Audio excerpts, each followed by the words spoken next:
Днес е 25 юни и на този ден е роден Антони Гауди, който всички, които са посещавали Барселона, са чували за него, виждали са негови произведения. Пия в негова чест и понеже много обичам астрология, съм изкарала неговата натална карта да видите колко познава астрологията и колко точна наука, някой бих казали, или други фантасмагории, но сега ще ви прочита малко.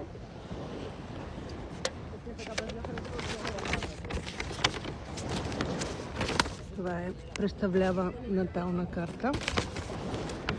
Роден е през 25 юни 1852 в град Реус. Част не се знае, но горе-долу така ще имаме представа за някои неща. Слънцето му е в Рак, 4-ти дом. Архитект на усещанията. Слънце в Рак е силно свързано с усещане за дом, принадлежност, емоционална дълбочина. В 4-ти дом това се засилва. Неговата архитектура не просто строи сгради, тя създава пространства, които се усещат като живи. Саграда Фамилия е не само храм, емоционален резонанс, архитектурна молитва. Абсолютно съм съгласна с това. Сатурн, съвпад северен възел в Козирог, 10-ти дом. Кармична мисия да построи вечност. Този аспект е като печат. Гауди има задача от съдбата да твори нещо, което надхвърля живота му и остава за поколение напред. Структурата, дисциплината и величието на Козирог се сливат с интуитивността на Рак и той вгражда душа в камъка.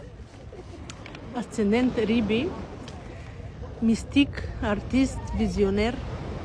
Рибите на асцендента му придават магическо излъчване. Вижда това, което другите не виждат. Създава форми, вдъхновени от природата, вълните, ръковините, светлината. Арт и мистика се преплитат в погледа му към света. Нептун в 12-ти дом. Свещено вдъхновение. Класическото положение за духовен артист. Творчеството му не идва от ума, от колективното несъзнавано. Гауди е канал, не просто създател. Марс в Дева. Гениален детайлист. Този Марс е майстор. Работи с ръце, с прецизност, служи на изкуството чрез труд. Перфекционизъм до последния детайл. Нищо в творбите му не е случайно. Всяка линия е преценена. Меркурий и Венера в Близнаци. Красноречив ум. Любов към формата и знанието. Двойната близнашка енергия го прави невероятно наблюдателен. Като дете той е наблюдавал много природата, оттам идва и вдъхновението му към природните елементи. Комбинира наука, природа, математика и вяра. Следва архитектура. Венера тук му дава естетика, която комуникира с всички сетива. Медиум цели в Стрелец. Медиум цели, за тези, които не знаете, е кариера, призвание, най-високата точка в наталната карта. Призвание да вдъхновява чрез вяра. Гауди е изразител на универсални принципи. Архитектурата му носи философия, духовност и стремеж към небе. Всяка сграда казва: обърни поглед нагоре. И в заключение, няма да навлизам много дълбоко в наталната му карта, Антони Гауди не е просто архитект. Той е духовен алхимик на формата, който съчетава материя, Сатурн, емоция, Рак, мистицизъм, Риби и ум, Близнаци.